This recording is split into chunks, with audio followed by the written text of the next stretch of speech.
Assalamualaikum warahmatullahi wabarakatuh. Waalaikumsalam warahmatullahi wabarakatuh. Gimana kabarnya anak-anak? Sehat, Bu. Alhamdulillah. Alhamdulillah sehat semua ya. Semoga kita semua selalu dalam lindungan Allah Subhanahu wa taala. Ya, sebelum pelajaran dimulai, mari kita berdoa terlebih dahulu. Ya, Mbak Yin dipimpin. Ya, sebelum memulai pembelajaran hari ini, mari kita doa bersama-sama. Berdoa dimulai. Bismillahirrahmanirrahim. Raditu billahi rabba wa bil islami dina wa bi Muhammadin nabiyya wa rasula wa rabbi zidni ilma warzuqni fahma. Amin. Ya, minggu lalu Ibu sudah menugaskan kalian ya untuk membaca materi tentang tata krama, sopan santun, dan rasa malu. Sudah pada baca belum? Sudah. Belum? Belum semua. Sebelumnya Ibu mau tanya dulu nih, tata krama sama sopan santun itu sama aja apa enggak sih? Beda. Sama. Beda. Sama. Beda. Beda sedikit.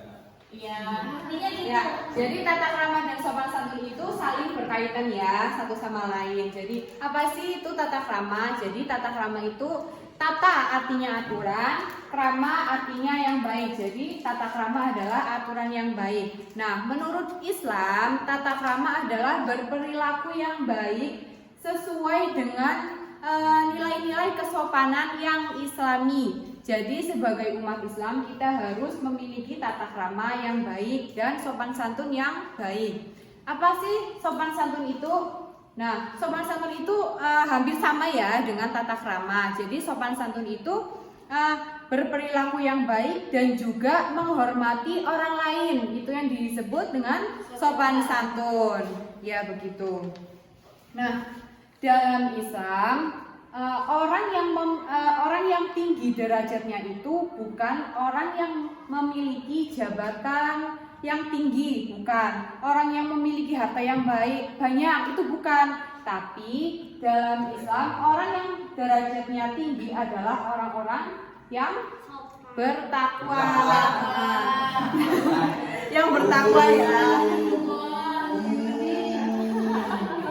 Nah, jadi apabila orang itu bertakwa, otomatis orang itu menerapkan sikap tata krama yang baik di lingkungannya, seperti itu. Jadi orang yang bertakwa adalah orang yang tinggi derajatnya di mata Allah Subhanahu wa taala.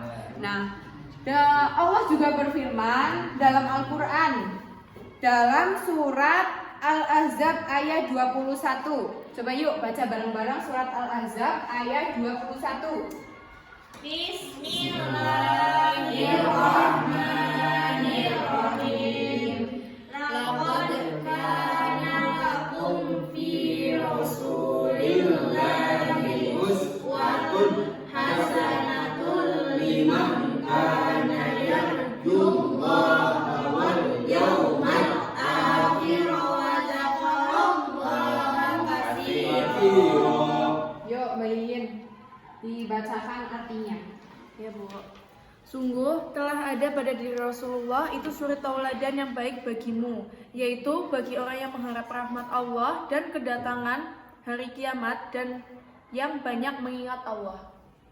Jadi sebagai umat muslim, sebagai umat dari Nabi Muhammad, kita harus mencontoh tata krama yang baik dari Nabi Muhammad, seperti itu. Nah, Rasulullah juga bersabda, Innama bu'itsu liutammima sholihal akhlak, yang artinya sesungguhnya aku diutus untuk menyempurnakan akhlak. Nah, sekarang apa sih contoh tata krama yang biasanya kita terapkan dalam lingkungan sekolah? Contohnya apa? Ya, apa? Sopan santun kepada guru. Terus Mas Buzadi? Gak nyontek. Ya, terus Taat peraturan. nah, taat peraturan. Itu salah beberapa contoh tata krama dalam sekolah ya.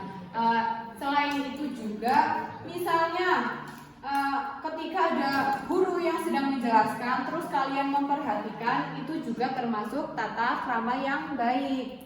Jadi ketika ada orang yang berbicara, kalian itu harus memperhatikan dengan baik, jangan berbicara sendiri. Selain itu, ketika misalnya ada guru yang sedang duduk di depan kelas, misalnya kita mau lewat di depannya, kita harus menundukkan badan kita, ya, terus sambil bilang permisi, seperti itu. Tata krama itu kan harus kita terapkan dalam kehidupan sehari-hari, tidak hanya dalam sekolah saja, seperti itu. Misalnya ketika berbicara dengan yang lebih tua atau yang dituakan, kita harus menggunakan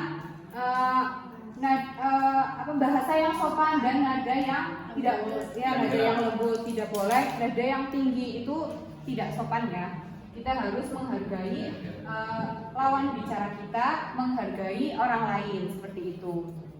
Nah, kemudian jadi apa sih manfaat dari kita menerapkan tata krama kepada orang lain, itu apa sih manfaatnya? Ayo Bu. Ya, coba. Ya, manfaat kita menerapkan tata krama dalam kehidupan itu ada, kita tuh jadi disegani, terus dihormati, terus disenangi sama orang lain. Betul sekali ya, seperti itu. Itulah hikmah dari kita menerapkan tata krama.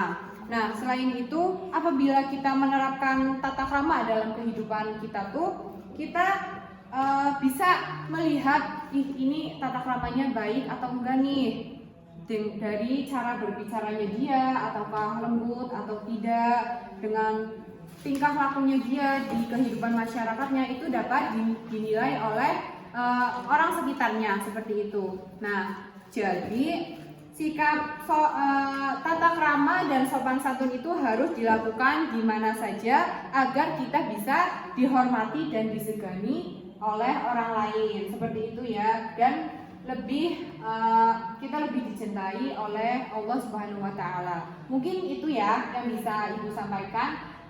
Barangkali ada pertanyaan atau yang masih bingung, silahkan ditanyakan. Belum. Ya.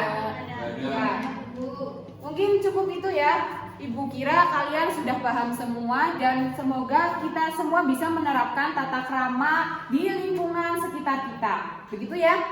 Siap. Siap. Mungkin cukup itu yang bisa Ibu sampaikan. Kurang lebihnya mohon maaf. Wassalamualaikum warahmatullahi wabarakatuh. Waalaikumsalam warahmatullahi wabarakatuh.